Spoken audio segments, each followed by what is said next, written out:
Welcome to the Beshan broadcast, and this is Carl, and I'm here to talk about my Kano deck tech that won the Philippines Nationals. First of all, I do not intend for this video to be an ultimate strategy guide for Kano. For that, you have other options. We Make Best, you have Arsenal Pass, also have the Wizard Discord and WWKD, or What Would Kano Do? And these videos are very informative and will teach you a lot about the different ways to play Kano, the different basics of playing Kano. And for this video, I'm just going to talk about the deck tech that I used, the cards that I chose for specific matchups, and also the different decision points that I made when I played during Nationals. So I've been playing Kano for about 2 years now, with I think 1 or 2 RTN top 8s, a few ProQuest top 8s, but this is my major win using Kano. Going into national season, I think Kano has a very good matchup spread among the top tier decks of the meta, such as Lexi, such as Dromai, Bravo, and Iyslander. The most difficult matchup among those four would be Iyslander, which I would talk about a little bit more when we get to the card choices and the way of how I play that matchup. I have a few core principles when I play Kano. And the first of all these principles is to know the combo. The combo involves Aether Wildfire and Blazing Aether and a middle card. So as you can see here, the text of Aether Wildfire says it deals 4 arcane damage to a target opposing hero. And if it is played during an opponent's turn, which is generally when you will play it, action card effects that deal arcane damage instead deal that much arcane damage plus X, where X is the damage dealt by Aether Wildfire. So this is a multiplicative effect of how much damage the Aether Wildfire deals. Blazing Aether then says it deals X damage to a target hero, where X is the amount of arcane damage that you have dealt to that hero this turn. If you combine these two cards plus a middle card, the effect of these cards together is what I call the 5x plus 2y, where x is the amount of damage that is dealt by the Aether Wildfire, and y is the damage done. The y is the base damage of the middle card after you play the Wildfire. So one of the examples here is if I play an Aether Wildfire and I deal 4 damage, and I follow it up with a Lesson in Lava, which does a base damage of 3 plus 4 damage from the Aether Wildfire, followed by a Blazing Aether. The total damage of that, so you could compute it easily, is 5x plus 2y, where x is 5 times 4, so that's 20, plus 2y, meaning 6. So that is a total of 26 damage. So this fluctuates depending on the amount of AB your opponent pitches to. It also increases depending on the amount of buffs that you could add to the damage done by the Aether Wildfire. But basically, that is the baseline damage. It's 26, using a total of 10 resources. The second core principle that you should have when you play Kano is you have to know the other combo tangentials, or the other lines of play that you could also use to your advantage. One of the examples would be to play an Aether Flare, which deals 1, 2, or 3 arcane damage to target opposing hero, depending on its color. And the next card you play this turn that deals arcane damage, the damage of the Aether Flare is added to it.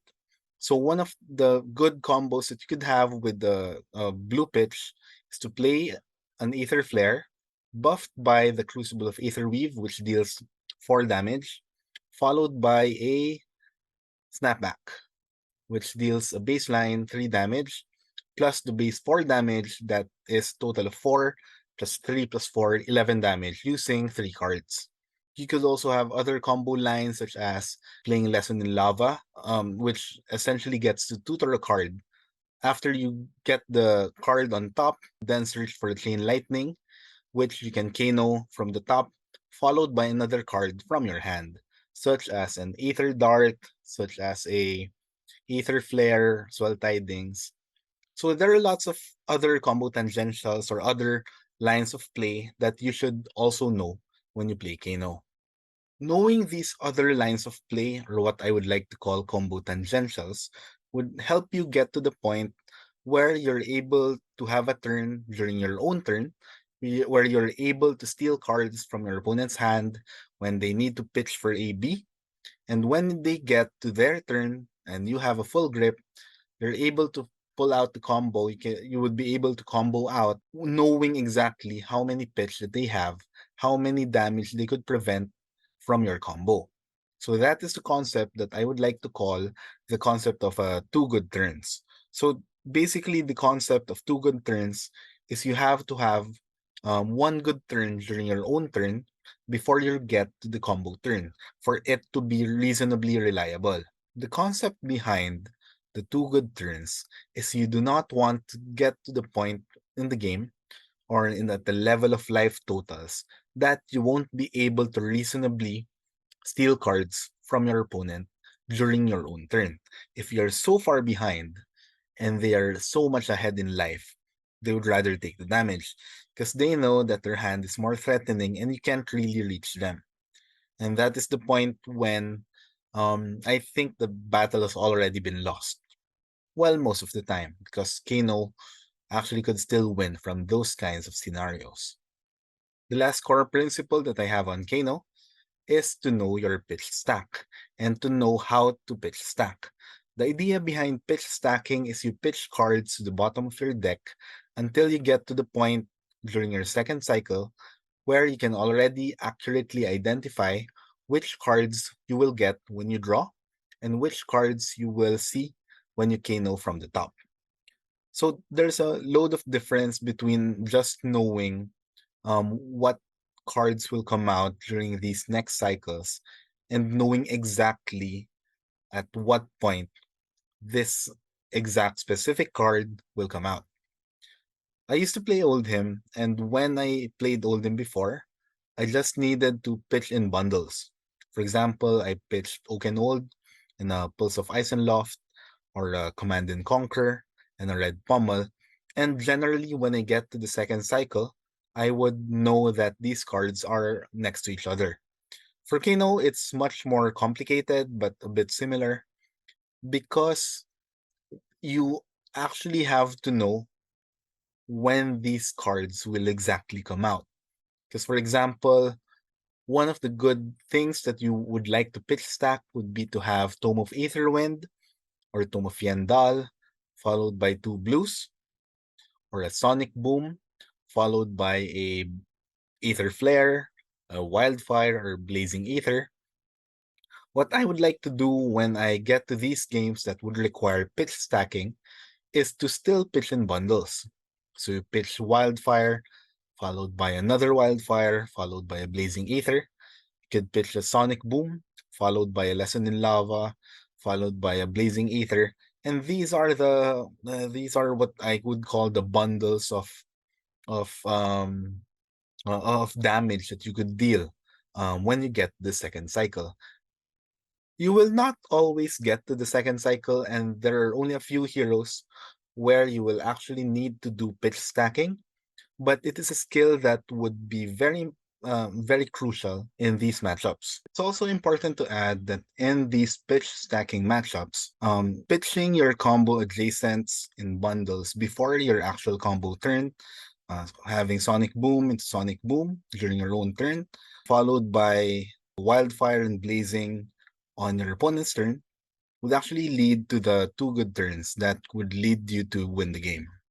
So there are many ways to build Kano, and one of the most popular builds is similar to what I made in my list, is the combo build.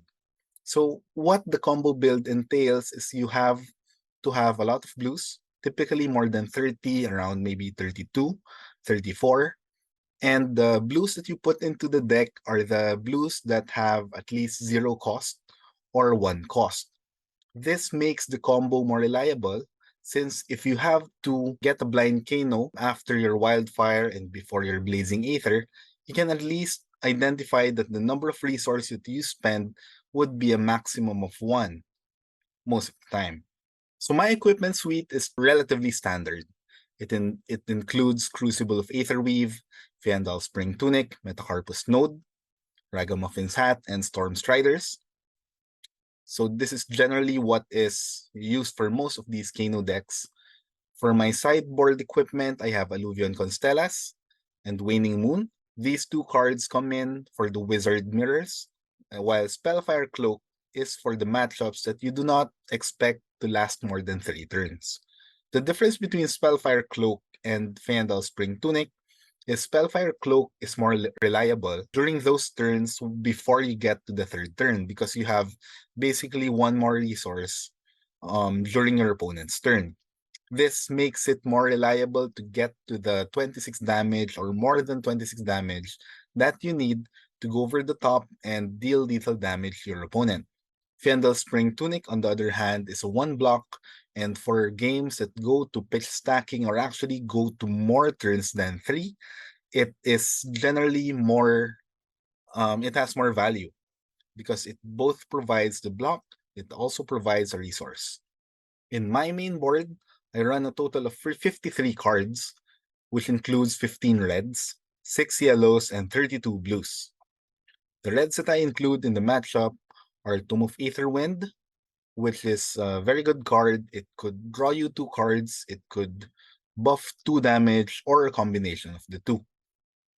Blazing Aether and Aether Wildfire were already talked about earlier, and they are part of the combo to go over the top and deal lethal damage to your opponent. Aether Spindle is one of the best cards in Kano. It is able to deal arcane damage for a base of 4 damage. When buffed by Crucible, it becomes a total of 5 damage, and the damage that it deals, you get to opt on top. It is very potent in order for you to sculpt your next hand, to dig deeper for the pitch stack, or to go faster through your deck. And it's generally a card that most opponents would like to block. The last red that I include in my main board would be Aether Flare. Aether Flare is one of the controversial cards among Kano players. Many of these players don't see the value of the Aether Flare, and I can understand that. But I really like Aether Flare, especially the red one, because it is a very threatening card, especially when you still have cards in hand. If you don't, and you had to block during your previous turn, and you only play an Aether Flare with no follow-up, it's not threatening, it's not likely to be blocked by your opponent. For my yellows, I run Lesson in Lava, which I think is the best card in the deck. It is able to deal a baseline 3 damage. The damage that it deals, you get to tutor a card to the top of your deck. So it's a tricky card to use, especially when you have a game that requires pitch stacking. For those games, you do not want to shuffle up your deck and mess up your pitch stack. However, when you don't have a very good pitch stack and you know that you didn't sequence them correctly, it can reset the stack.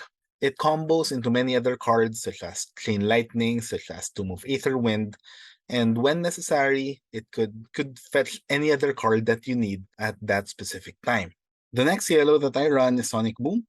It's a 2-cost yellow that blocks for 3 and deals 3 arcane damage baseline to the target opposing hero, and if it deals any damage, can look at the top card of your deck, and if it is a wizard non-attack action card, which comprises most of the deck, you can banish it, and you can play it that turn as though it were an instant, costing less, having discounted, equal to the amount of damage that is dealt by Sonic Boom. So this is important for those turns where you want to regain the tempo, where you want to deal 2 arcane sources of damage during a single turn using just the blue and the Sonic Boom. However, there are many times that this would feel very whiffy. It could whiff on an energy potion, an Eye of Ophidia, a potion of Deja Vu. So it is not all the time that you will feel good after playing Sonic Boom. Most of the time, you'd rather just play an Aether Spindle, which is a more reliable damage card with the more reliable hit effect. So now we go to the blues that comprise the deck. As I said, I run a total of 32 blues in my main board, and there is not a lot to talk about these blues, and these are generally the blues that cost 1 or 0, that are generally reliable cards that you could see on top during your combo turn. The cards that we could talk about would include Energy Potion. It's one of the best cards for your deck.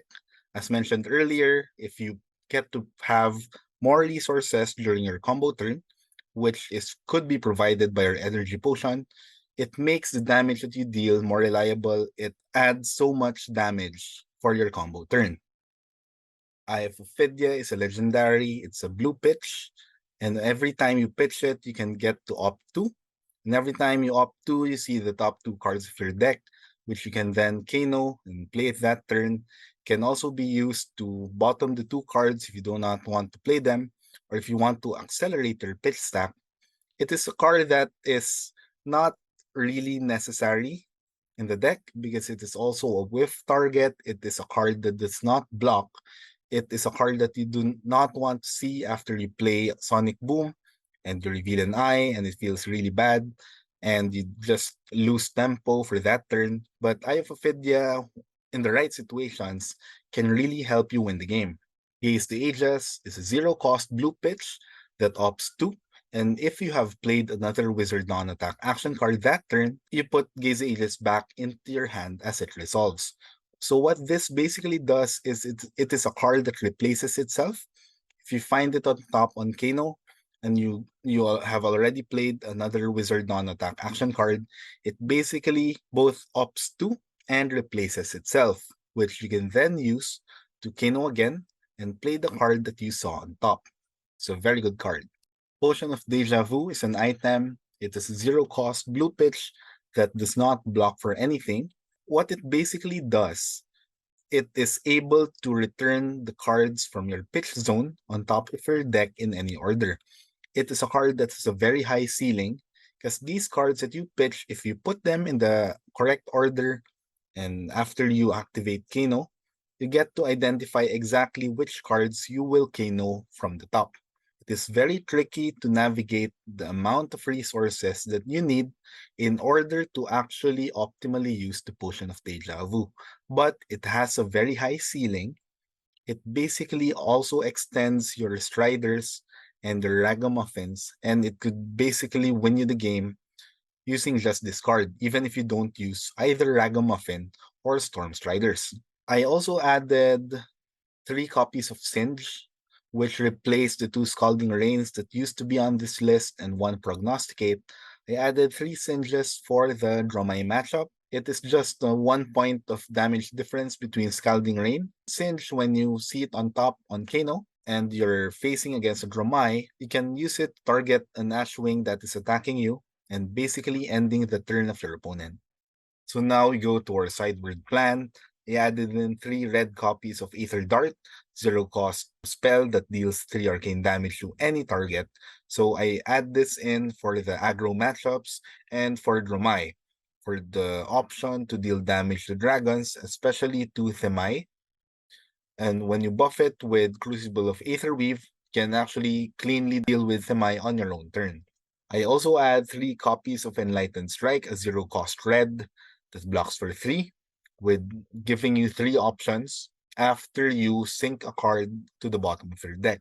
You could either draw a card, gets you to hasten your pitch stack, can deal 7 damage, or you can choose to add Go Again. The main reason I add Enlightened Strike is to have a consistent source of damage when I'm playing against Iyslander, without offering the Iyslander a chance to pitch for arcane damage and gain resources on their Alluvian Constellas.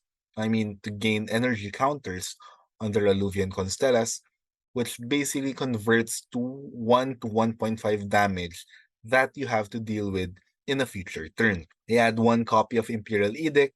Most people would think that it is primarily for Oasis Respite, and sometimes that may be the case. However, for Imperial Edict, this is actually for the pitch stacking matchups and for the top 8 matchups where you can actually identify what cards they have on their deck list. So what Imperial Edict does, it is a generic action item. You play it on your turn or you see it on top with Kano, and it stays on the field. For a future turn, you can choose to, as an action, destroy Imperial Edict, name a card. The named card cannot be played until the start of your next turn. So the idea behind Imperial Edict is you want to play it on the turn before your combo turn in order to prevent any disruption that would prevent the amount of damage that you could deal on that turn.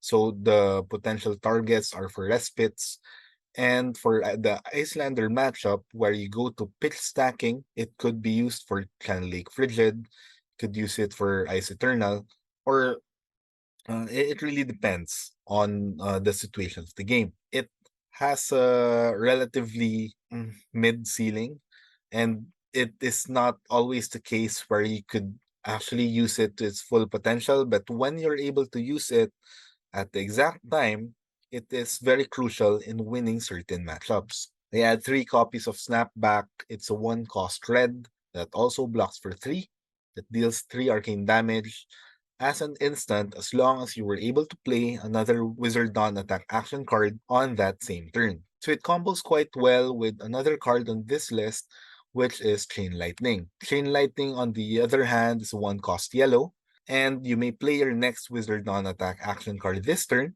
as though it were an instant. And if you have played another Wizard non-attack action card this turn, deals 3 arcane damage to each opposing hero.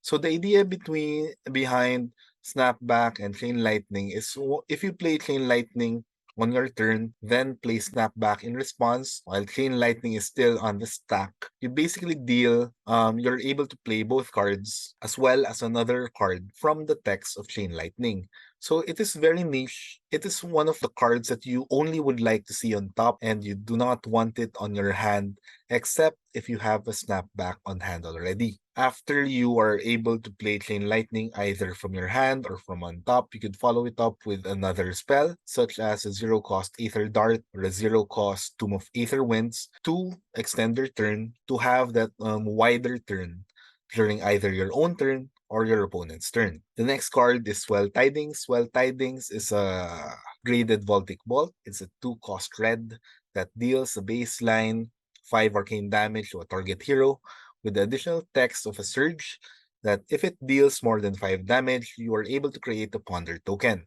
For the amount of time that I've been playing with Swell Tidings since this card came out in Dynasty, I've never been able to proc the Surge token and create the Ponder token. However, this actually mattered during my finals against Lexi. During that turn, I was able to play several cards on my opponent's turn, a Snapback from Arsenal, a Zap from the top of my deck, followed by as well Tidings, buffed by a Crucible of Aetherweave.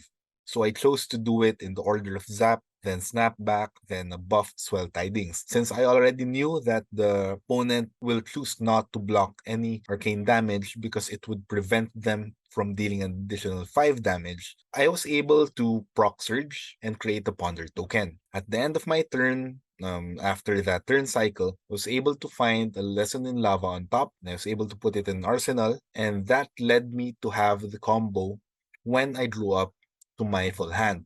I drew into 2 blues, Blazing Ether, and an Ether Wildfire, which was just enough for me to have that combo turn and win the game. The next cards are Tomb of Yendal. I have 3 copies of it. It is a 1-cost yellow pitch that only blocks for 2. It allows you to draw 2 cards without go again. It has the additional text that if you're able to play it from Arsenal, you can gain 1 life for each card in your hand. So the best way to play this is against fatigue matchups and against Iyslander when you expect to go to your second cycle. Aetherize is the next card they added to the sideboard list, and I have to be honest, it did not perform as well as as I would like. Aetherize is 1-cost blue that has the text that to negate a target instant card with cost 1 or less. The card will not resolve and will go to your opponent's graveyard. The ideal targets for this would be Art of Wars and maybe Rain Razors. However, since it only targets instants, it does not block, and if you do not draw it at the exact time when they have those cards, it is very niche. If they do not align on the same turn, it basically becomes a no block blue pitch that goes to your second cycle as a no block again. This is one of the cards that I'm still on the fence of and is likely to be replaced by another card on the next iteration of this deck. The next card is another copy of Potion of Deja Vu. This comes in for the fatigue matchups for Iyslander where you want more blues. Again, it's a very good card that basically could act as another Ragamuffins hat or another Storm Striders. With this Potion of Deja Vu, I could go up to a total of 33 blues in my deck. So now we can go to the different matchups and how I generally play the different game plans into these matchups. So I bundle these different matchups into several groups. The first of which would be Aggro High AB. So these decks could include Dash, Runeblade, now that they have Carapace. For this matchup, I add in 3 Snapbacks and 3 Swell Tidings, as well as 1 copy of Chain Lightning. As mentioned earlier, Snapback and Chain Lightning combo well together. For these high AB heroes, you have to have a wider turn in order to disrupt their hand. I also add Swell Tidings for the added reach for an efficient 2-card hand, even though they have AB3. So my general game plan is to that matchup is to still go for the combo plan to try to out-tempo the opponent with well-timed sonic booms, lesson in lavas, until you get to the point that you're able to have your 2 good turns. So I play Fendel Spring Tunics, since for these matchups, generally, they pitch for more AB, so the games will last longer and more than 3 turns. The next matchup would be for the aggro low AB. So these heroes could include Lexi or Phi. And for this matchup, I add in Spellfire Cloak. Since this matchup is generally a race, you won't last more than 2 or 3 turns. And I add in 3 copies of Aether Dart, 3 copies of Snapback, and 1 copy of Chain Lightning. So since it's generally a race, you want to be able to identify and evaluate your hand, the blocking value of your hand versus the amount of damage that you could deal using the cards that you have on your hand. It's a very tempo-oriented matchup. You still do not want to get to the point that you have to block with your whole hand each time and just wait for the combo. You generally would want to be at a relatively safe life total so that you could still have your 2 good turns and disrupt on your turn, then combo off on your opponent's turn. The next matchup would be for Fatigue. So for fatigue matchups, these may include Bravos that think that using high AB on you would cause the matchup to be favorable, and that may be true if the Kano does not know what he is doing. But for this matchup, it is generally an easier matchup compared to the aggro matchups. And basically, you want to go to your pitch stack. I add in 3 copies of Swell Tidings, I add in 3 copies of Tome of Yandal, and the second copy of Potion of Deja Vu. This is basically going to pitch stack where you're able to assemble your a very good second cycle with your bundles of combos until the opponent does not have any resources left to actually prevent your combo turns. It's important also to note that for this matchup, one of the considerations that you may add if you know their deck list would be maybe Enlightened Strike if you want to have a means to present damage without using spells, or Imperial Edict, especially if you're able to accurately trace the pitch stack of your opponent as well as your own. It's very difficult to do, but very rewarding if you know exactly when the respite was in arsenal, and will basically help you go off on your combo turn. The next matchup would be against Dromai. Dromai is a very interesting matchup using Kano. It is generally favored towards Kano if they do not high roll and draw into a Themai on their first turn 0 or turn 1. If they do draw into a Themai, it will force you to actually act in response to the Themai or get to the turn where you're able to play Aether Dart or Enlightened Strike. I'm sorry, for this matchup, what I switched here is the Aether Dart for the Enlightened Strike, since in my testing I noted that it's still generally a race, and when racing you do not want to see any attack actions on the top of your deck. So I should have removed here the 3 Enlightened Strikes and added in the 3 Aether Darts. So the last matchup that I would like to talk about would be Kano versus Iyslander. This is one of the trickiest and more difficult matchups in this current meta. So what I add in for this matchup would be Alluvion Constellas and Waning Moon. For this matchup, I take out the 3 copies of Aether Flare, and I add in 3 copies of Enlightened Strike, Swell Tidings, and either a copy of Imperial Edict or an extra copy of Potion of Deja Vu. Most of the time, I actually play the Potion of Deja Vu, unless I really know what the deck composition of the Icelander is. So this matchup is a very tricky one for both the Kano and the Icelander because in general, when you're a wizard playing against another wizard, you basically do not want to play on your opponent's turn. You do not want to empty your hand on your opponent's turn because this means you do not have a hand when it goes back to your turn, and your opponent will have free reign over the amount of damage that they can deal to you. For most games of Kano versus Icelander, it would be a tempo matchup where each player would want to out-tempo each other by dealing arcane damage and looking for specific windows of opportunity where you could deal extra damage with either Waning Moon or a Kano on top or something else. However, what I've identified for this matchup, and I think many players would agree to this, is if the Icelander does not know what the Kano is doing or what the game plan of the Kano is, it is a very, very favorable matchup for Kano. Like, it's not even close, it's about 90 to 10.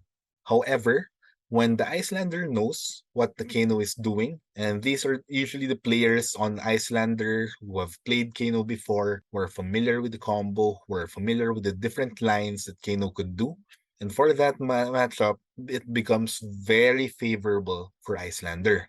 The reason for this is they have several ways to deal with your combo and your big turns. So they have the option of having Channel Lake Frigid, they have Ice Eternal, they have their Insidious Chills, their Brain Freeze, and a lot of these cards in synergy with each other, when played at the right time, could really disrupt the combo that the Kano is trying to achieve. For the Kano player, this becomes a pitch stacking matchup. In general, when playing against Icelander, what you would like to do is to assemble a combination of Wildfire and another Wildfire, followed by at least a single copy of Blazing Aether and maybe another middle card. It would depend on how you're able to assemble your pitch stack. From the Icelander side, the way for the Icelander to go over Kano is to play Energy Potions on their turn and just pass, to play Insidious Chills on their turn and just pass, and just prevent damage and just look for the opportunities to deal damage on their own turn while protecting their life total and eventually preventing the way for the Kano to go through the combo turn. Icelander has many ways to disrupt that combo turn. With the energy potions, she has extra resources to pitch for the Aether Wildfire. The Insidious Chills could be used in response to an effect on Kano, such as Aether Wildfire, which would remove cards from the Kano's hand. The other ways they could disrupt is by playing Channel Lake Frigids, playing Brain Freeze, playing Ice Eternal, which would add Frostbites to the Kano. And it's generally very difficult for the Kano to get back once the Icelander has been able to establish such a board state with 3 energy potions and 3 insidious chills. In very high level Kano versus Icelander battles, both players will be memorizing the pitch stack of both heroes. So the Icelander will be tracking when you pitch your Aether Wildfire, your Blazing Aether, your Sonic Booms, and they will know when exactly to disrupt your turn with their Channel Lake Frigids or their Ice Eternals. Another way for the Icelander to respond to your Wildfire turn is to actually allow the Wildfire to hit, and if you have a second Wildfire, the Icelander will just let it hit as well. And then, in response to your Striders towards your Blazing or playing your Blazing, they can simply Striders or instant from Arsenal another arcane damage spell. And if you note the effect of the Aether Wildfire, it does not just add to the damage of the Kano, it adds to all arcane damage effects from all action cards played by either player. So what I added for this matchup to make it at least a little bit more fair is to add Enlightened Strike and to a certain extent Imperial Edict. So the main purpose of Enlightened Strike is to have a reliable way to deal damage on your own turn while also sinking a card to the bottom of your deck. So this does several things. First, it presents damage that is above rate ES, then go again, then play a potion. You could just draw a card. If you want to accelerate your pitch stack, then arsenal that last card if it's a good arsenal target. The added benefit of Enlightened Strike is the ability to sink a card to the bottom of your deck because that is hidden information. So if you're able to hide certain cards from your opponent, if you're able to hide that you sunk a Tome of Aetherwind between bundles of 2 blues, it will generally help you in the pitch stack battle. There will be points when the Icelander will not be able to follow the haste of how you progress through your deck, and Kano will generally have a faster time to get to the second cycle, where it will be at that point when the Icelander is not ready. So basically, how I play this matchup is I pitch to the second cycle. I play all my Enlightened Strikes and all my Tomes of Fyendal in order to have this sort of life parity with the Icelander player. The Enlightened Strike causes you to deal damage. Most of the time, it will able to chip enough damage, at least 3 damage per turn, and the Tome of Fyendals would add to your life total so that even if you're not able to reach point of lethal at your first bundle of combos for your pitch stack cards, you have a second bundle of pitch stack cards that may have been hidden from the Icelander, which would allow you to combo off and to allow you to eventually get to the point where you're able to deal lethal and the Icelander is not at that point where she is able to effectively deal with your arcane damage. So generally, this game plan was very effective against the Icelanders that I faced during the tournament. Imperial Edict is one of the things that is still in theory. In theory, if you're able to know when they also have a Channel Lake Frigid, which they pitch stack to the bottom of their deck, can also name it on your turn. And if they are forced to play it in response to the Imperial Edict, can simply wait for the next turn when they don't have the Channel Lake Frigid anymore. So yeah, that's it. That's the deck, and please let me know what you think about the cards that I added in. What you think about Enlightened Strike and Imperial Edict. Tell me your experience if you decide to actually playtest this deck, or if you have a similar list that you found good results into. I would be glad to know more about the different ways Kano players built their decks and how we could actually optimize this deck a little bit more into the different metas. Um, Before I end, I would like to shout out to my partners in Besh and Broadcast, Alvin and Franco. I would shout out to Tharium or Victor Hubert, who playing an Icelander, when I was playing an Icelander and I fought him in Talishar, he convinced me to play Kano by doing his pitch stack, by playing his pitch stacked Wildfires and Sonic Boom into Blazing Aether, making me realize that maybe I should take a look into Kano again. And the rest is history when I finally decided to play Kano for nationals. Shout out to Team Scry and Team Unbox, who led the Philippines nationals this year. I would shout out to Ralph Gomeri, who's actually the main proponent of the Enlightened Strike in our locals. He told me about his tech on Enlightened Strike and how he used it. I was on the fence until I finally tried it against Icelander, and I'm convinced that it's a very good addition for the deck. So yeah, that's it. Please like the Besh and Broad page, like and subscribe, and let us know what you think.